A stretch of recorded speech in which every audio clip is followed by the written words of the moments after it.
Somerset Circle was going under. The neighborhood was falling apart because of crime. It was such a horror story. The crime here had been so bad. Somerset Circle was dominating the news all the time. There were stories going on there. It was so scary, we found out that people couldn't get pizza delivered here.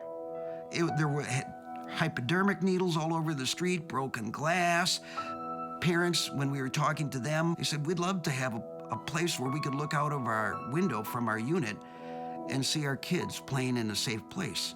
Well, that wasn't possible. So we bought the first 2 buildings. We were townhouses, 3-unit townhouses, and we started working on those buildings. For a starter, 6 units, great. I remember the night that we had the mortgage closing. We went out, 3 of us, Bill Arnold, Troy Main, and myself, our attorney, and we had a celebratory drink, and then before we were done, we said, ooh, now we got to do something. We were in the middle of being lifetime renters and playing the renting game and trying to find a good rental. And our last current house, it was gorgeous. I loved it.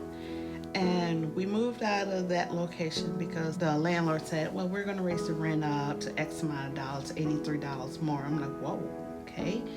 And we didn't feel comfortable of the amount they were raising up. And we're like, well, we're just going to have to relocate then. We couldn't find nothing, absolutely nothing at that time. And so we ended up moving in with my mom temporarily into the basement. A family of 5 living in the basement, things was, on a tight squeeze. One of the lessons that we've learned over time, or the outcomes that we've seen over time, is that people who become homeowners tend to vote, tend to understand the issues in their community better, are engaged in those, own those issues, as opposed to a transient who's moving from place to place and having to deal with all that. They begin to buy things for their homes and their families because they no longer are paying more than 50% of their income for housing. Habitat's formula caps that. I was at work and I got the phone call and said, hey, your application was approved for Habitat. And I'm looking like, my what? And it's like, wow, I'm in shock. Wow, this is happening. We're gonna get this. We're gonna get a home. And she's like, you don't seem too happy. I'm like, oh, trust me, I'm happy. It's just I'm at work. Well, it's freedom. It's freedom because for years and years and years, we were renters. Are they gonna raise the rent? But now we have a home. It taught our kids to have patience. No matter where you go, you're still family, even though it might hurt you, even though, things might not be the way you want it to be. And our children, for the first time, have their own bedrooms. Yes. And their own toys and their own room. And we didn't get a house for free. We put a lot of work into that house, and they could see that when we came home and we're covered with who knows what, making it a home for us and our children. We have rented for 10 years or 20 years at most, and we moved from place to place. So it's really hard to build memories when you're always constantly on the move. When you want space, there's not that space for you to have. 7 kids and then 3 adults in like a 3-bedroom apartment. We didn't have a table to eat at. That was one of the big things. And it was pretty crowded when you had family over. There was no place to sit at all. Everybody was standing. There were so many people in the house that I wasn't able to study at home at all. Oftentimes we hear from the family's testimonies, then they say, well, the thing that I really love about having my own bedroom is I've got a place where I can go that's quiet, where I can study. Whoa. Yeah, when I was sharing my bedroom with my siblings or my parents, I didn't have a place like that. Being in a larger space and having my own room to focus on my work really benefited me.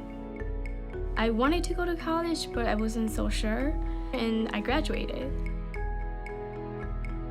I didn't think I was ever gonna graduate from the university.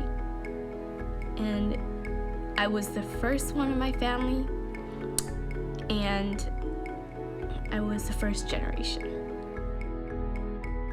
Habitat changed lives. If it wasn't for them, we would still be living in an apartment, paying rent. I'm so thankful for them. People had left this part of town. One of the units was so damaged by repeated fires that it was condemned. So we had salvaged what we could out of the building and then hired a bulldozer to push it into the basement and then seal it. Today it's the site of a playground and large green space that's used by the kids, fulfilling the parents' request to have green space. We muscled through this. It took us longer than we expected, but we eventually moved our Habitat offices into one of the units that were here. That helps keep everything on track and work well. We turned Eric Circle into a parking lot instead of into a turnaround for drug sellers. We built a playground for families to watch their kids and have a great time as a family. The community really started to thrive, but we really knew that things had really kind of turned around here when they started delivering pizza. That was, the marketplace saying, yeah, you guys, you did it right. It's a thriving community that stabilized this part of Madison and helped stabilize and put Habitat for Humanity on the map.